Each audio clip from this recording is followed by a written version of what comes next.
The Philadelphia 76ers are 23-16 the day I am recording this, and they're currently sitting fifth in the Eastern Conference. Joel Embiid's having another great season, 27 points a game, 10 rebounds a night, and also a career-high 4.5 assists a game. And really, we're seeing the absence of Ben Simmons lead to Joel Embiid becoming the focal point, hub of the offense, distributor, more than we've ever seen in the past. And it's been productive for the 76ers, but I think there are some internal flaws within this team. There's been some rumors circulating as of late that the 76ers and Atlanta Hawks have been discussing a Ben Simmons trade. And the catch up there is that the Philadelphia 76ers want to attach Tobias Harris into that deal. And right now, with the current contract situation for the Atlanta Hawks, they're not going to be interested in taking in Tobias Harris, which means they'd probably have to get a third team involved. Really complicates trades. But in this one, I've got 5 trades that I want to talk about that the Philadelphia 76ers could realistically try to make within the next month leading up to the NBA trade deadline. And then also maybe one that could extend out into next offseason that I think is a real possibility and perhaps the most likely Ben Simmons trade to happen. I would actually put my money on that being the trade that happens out of this video. But there are a few different landing spots. We're going to start today's video with the actual attention to the trade here for the Atlanta Hawks. And as you can see now on the screen, here it is. Got the 76ers, Hawks, and the Oklahoma City Thunder act as that third team. And the Oklahoma City Thunder here, this is actually a really, really good steal opportunity for them. Sam Presti's got to be working the phones, because if the 76ers have intentions of getting off Tobias Harris' contract and the Hawks don't want it, the Thunder could probably swoop in and get an asset for it. Here you see the 76ers giving up a second rounder in 2023 and also giving up Tobias Harris, because the Hawks, they're going to have some interest of their own in trying to open up some money on the books. Of course, they already gave Kevin Huerter a contract. They're going to have to give DeAndre Hunter an extension at some point. And in this one, it's an interesting little back and forth here conversation I think they're going to have. And I think one thing that no one's talking about right now is the Atlanta Hawks were the team right there up close and personal when Ben Simmons had his playoff meltdown against Atlanta. They were right there. They watched him play, and still, President of Basketball Operations Travis Schlenk there for the Atlanta Hawks has interest in Ben Simmons. In a Georgia-based radio show, he came on and said, maybe it was a mistake bringing everyone back. He's kind of showing his hands a little bit, saying that he's going to be willing to trade some guys. So now this is my thought. I know a lot of people turn their eyes to John Collins. He's not technically trade eligible until January 15th because of his new extension with the salary increase greater than 20%. I do think it makes some sense for why Philadelphia would want John Collins. But for me, if I'm Atlanta, why would I want to give up John Collins in this deal? I just don't see a way that I really want to do that. And I envision him being a key part of what I want to do. Clint Capella is really the one that doesn't make as much sense next to Ben Simmons. But if you're Atlanta, you need more defensive help. Can't afford to give up Clint Capella. And of course, the Philadelphia 76ers have no interest in bringing in Clint Capella either. They have Joel Embiid and then also Andre Drummond off the bench already. So they're really set at that center position. So in this one, I have the Atlanta Hawks acquiring Ben Simmons. They also get about $10 million of cap relief here, which could help them maybe make another move before the deadline, gives them some space from the luxury tax where they can try and find another way to upgrade their roster. And in this, they get off of Danilo Gallinari's contract, and the 76ers, they'd be willing to take that in because they're getting a year off of Tobias Harris's contract and at a smaller number. So there's cap relief here a little bit for both teams. You see the 76ers here actually open up $22 million. They're very likely that both of these teams would try and work a fourth or maybe fifth team in here. Send out a couple other assets and try and bring them in as part of these deals. Worst case, though, Atlanta gets a $10 million trade exception. Philadelphia gets a $22 million trade exception, which becomes extremely valuable during trade season because they could take up to $22 million of salary from a team without having to match that salary. For example, a deal for Harrison Barnes could make some sense then for Philadelphia. Maybe a trade for Buddy Hield, who conveniently fits into that $22 million mark. But then the 76ers here also get Mike Muscala. He's the only little bit of throw-in money that the Thunder have to attach because they do have $33 million in cap space. Tobias Harris here eats all of it. And then also the 76ers get Bogdan Bogdanovic and Cam Reddish, a first-round pick from the Atlanta Hawks, and 2 second-rounders from Atlanta, which I know this is a little bit of an atypical deal you would see from Atlanta and Philadelphia, because Atlanta here is giving up a good collection of guard play. They're giving up Bogdan Bogdanovic, also giving up Cam Reddish, who's a nice wing for them. But I don't think they have the money to extend him. That's really what I'm betting on here. You try and consolidate some of your assets, put them all into one player, into Ben Simmons. And I think Ben Simmons is the perfect player to hide some of Trae Young's flaws. Trae Young is one of the worst defensive players in the NBA. There's no denying that. Atlanta needs help around him, and Ben Simmons, I think, can be the guy for them. Also, one other thing is their offense completely sputters when Trae Young comes out of the game. They're about 15 points per 100 possessions worse with him off the floor.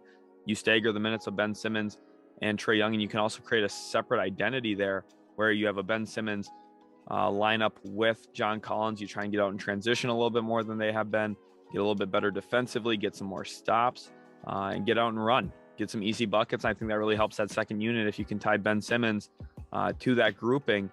And then also just being healthy, I think, is the key thing for Atlanta, having everyone on the same page and really hitting that reset button this year.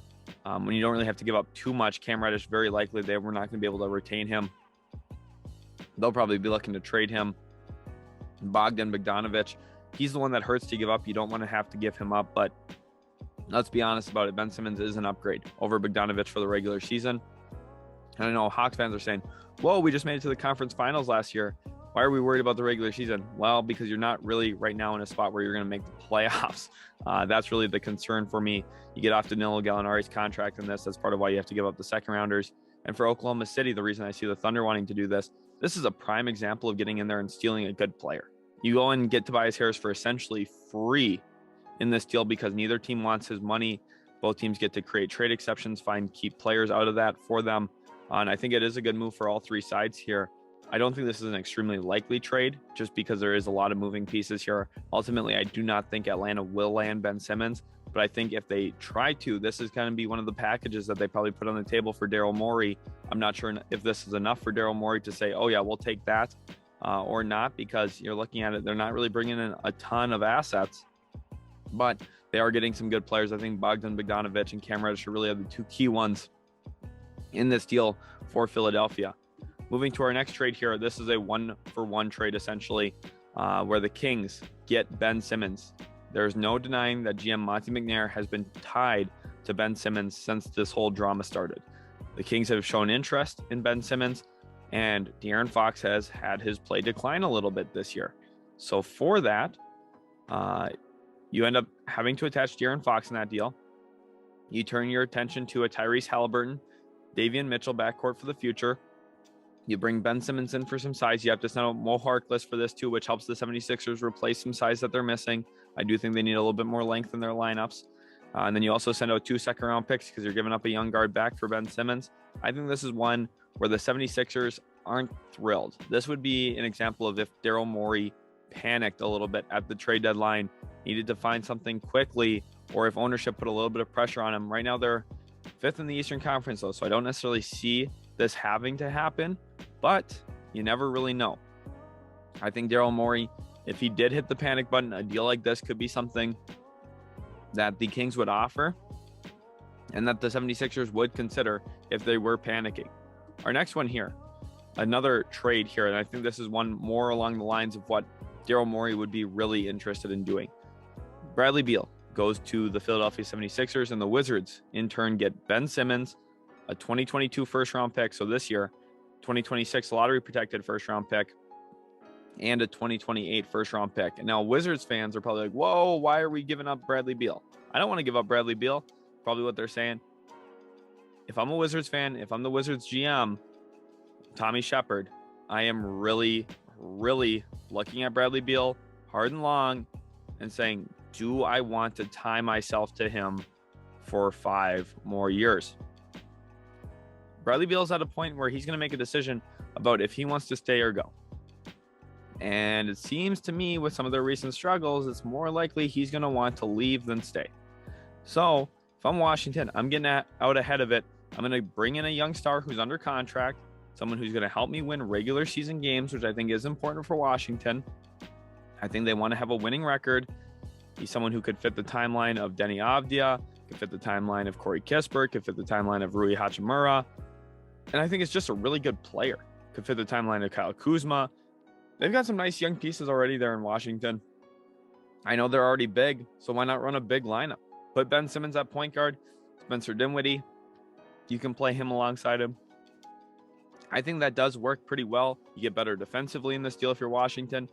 And what is Bradley Beal going to be when he's 32, 33 years old, even if he does stay in Washington? Are the Wizards just going to be content with going 35 and 47? Are the Wizards going to be content with a 41-41 season? Maybe. But I think Ben Simmons kind of lets you hit that reset button. Honestly, if I'm Washington, I'm trying to get Ben Simmons. I think that he's going to help us long term. And I think that Bradley Beal, he's a really great player. But I just don't think the window, the timeline makes sense for Washington anymore. Now, I'd be surprised if they actually did do this. I don't think the Wizards are going to, but I'm recommending that they should. Our fourth deal here now. This one is a doozy. Okay, this is a 3-team deal, but I do think this is actually one of the more realistic possibilities here. Damian Lillard, with all of his injuries this year, a little bit less production this year for Portland, maybe they say it's time for us to hit the reset button as well. They just need Damian Lillard to ask out, and this deal gets done, essentially. Damian Lillard gets traded to the Philadelphia 76ers. This is perhaps one we could see it happen in the offseason as well. Ben Simmons gets routed to Minnesota. The Timberwolves have been looking for a 4. I know Jared Vanderbilt's been playing really good basketball for them as late, really good hustle guy. But Ben Simmons really elevates what the ceiling could be for this team. If we're going to be completely honest, he's just a much better player than Jared Vanderbilt. There's no denying that. And in this deal, then, the Blazers actually land a good collection of players and a great collection of draft picks here. They get Malik Beasley from the Timberwolves, Taurean Prince, who's expiring from the Timberwolves, Josh Okogie from the Timberwolves, who has a team option, would be a really nice two-way wing for them. More emphasis on the defensive side of the ball than anything. Then they get Tyrese Maxey from Philadelphia. He's one of the key pieces in this deal. You look at Maxey and Malik Beasley. Those are two guys who could be starting level players in this league. And that's a lot of value already. Not to mention then, you land a ton of first-round picks to the point where I had to scroll just now to show you how many first-round picks they're getting. They get a 2026 first from Philadelphia. That's lottery protected. 2024 first from Minnesota. 2022 first from Minnesota. 2024 first from Philadelphia. 2022 second from Minnesota. A 2028, that is a swap from Philadelphia. A 2022 first from Philadelphia. And then also a 2023 second rounder from Minnesota. Look at these assets here. This is what Portland could acquire for Damian Lillard. That is an insane draft haul. I think that there is a lot of value to doing this. If you're Portland, they've already got a lot of their picks out the door. They have to kind of find a way to recoup some assets. And if you do this, maybe at the trade deadline, you try and find a way to trade Robert Covington, trade Yusuf Nurkic, and then also at some point try and find a trade for CJ McCollum. And you could have a really quick expedited rebuild if you're Portland. And I mean, for Philadelphia here, it's a no-brainer. You're bringing in Damian Lillard. He instantly solves a lot of the issues that you have. Now, one concern for me is he is dealing with an abdomen issue. It's been really hindering his play this year. Is Damian Lillard going to be the same guy 3 years from now that he was last year? I don't know if he's going to be. But if you're Daryl Morey, if you're the Philadelphia 76ers, you have to run that risk. You're trying to win a championship, trying to keep Joel Embiid happy. This is the type of move you would have to pull off to do so. And our final one here is the one I think is most likely. This is the deal I think is probably the best deal for both sides involved, honestly, when we consider what this outcome is going to be. And it's going to happen this offseason. Again, I'm going to emphasize that before I show the trade. It is about to happen this offseason. It will not happen mid-season. And it is a sign and trade. James Harden will enter free agency at the end of this season. He can opt out of his contract, which I think he will. He's going to be looking for a 4 or 5 year deal. And he's going to go to Philadelphia. He's going to go back with Daryl Morey. He's going to go team up with Joel Embiid there. The Nets have already offered him a max contract extension. He declined it this past offseason. There's no denying that. That happened. So why would he do that? Because I think he wants to keep his options open. And I think Philadelphia might be calling his name. He goes to the 76ers here, and the Nets in turn get Ben Simmons and Danny Green back in a sign and trade. This is the best of both worlds for both teams, honestly. If you're the Nets, if you're going to lose James Harden, which is a real possibility, getting back Ben Simmons and a two-way wing in Danny Green is a great outcome. Gives you a little bit more lineup flexibility. You get a little bit better defensively, which they badly need. and they have someone who can handle the ball when Kyrie's not available still with Ben Simmons, I think it's really good. You get a little bit bigger as well. You get a little bit more size, a little bit more athleticism with Ben Simmons. This is a good outcome for Brooklyn. You obviously want to keep James Harden. When you have Harden, Kyrie, Kevin Durant, they're the best offense of all time. But if James Harden sets his mind to Philadelphia, the Brooklyn Nets would be very content getting Ben Simmons back in that deal. And if you're the 76ers, you're super content as well, because you get James Harden. You get the guy that Daryl Morey ultimately wants. And this way, you didn't have to give up Tyrese Maxey. You didn't have to give up a ton of draft assets. And then they have other stuff to play with if they want to make a few other moves to really improve their roster. I think this is the one that makes the most sense for the 76ers as well. But it all relies on James Harden wanting to leave Brooklyn, wanting to leave KD, wanting to leave Kyrie, which those are his boys, those are his friends. He might not want to do that, but he might really have his eyes set on Philadelphia. That's what I think. That's what I'm seeing right now. Let me know in the comments what you think about these trades. Ben Simmons, there's a lot of rumors, a lot of drama, but I think the 76ers do have some options here. They could make a panic trade, go for a guy like De'Aaron Fox, which I don't necessarily love. They could go out and try and get a guy like Damian Lillard, Bradley Beal. They're going to have to be aggressive in those trade talks, though. And there's a few other options as well here. For me, I think that Ben Simmons is really the player to watch the next, not only month leading up to the trade deadline, but the next 6 months leading up to the NBA draft. I think that more than likely he'll get moved in the offseason. I don't necessarily see a trade that really jumps out to me during the season here, but you never know. You can be shocked. So hopefully you guys enjoyed today's video. If you did, leave a like, subscribe as well if you're new, and we'll catch you in the very next Utility Sports video.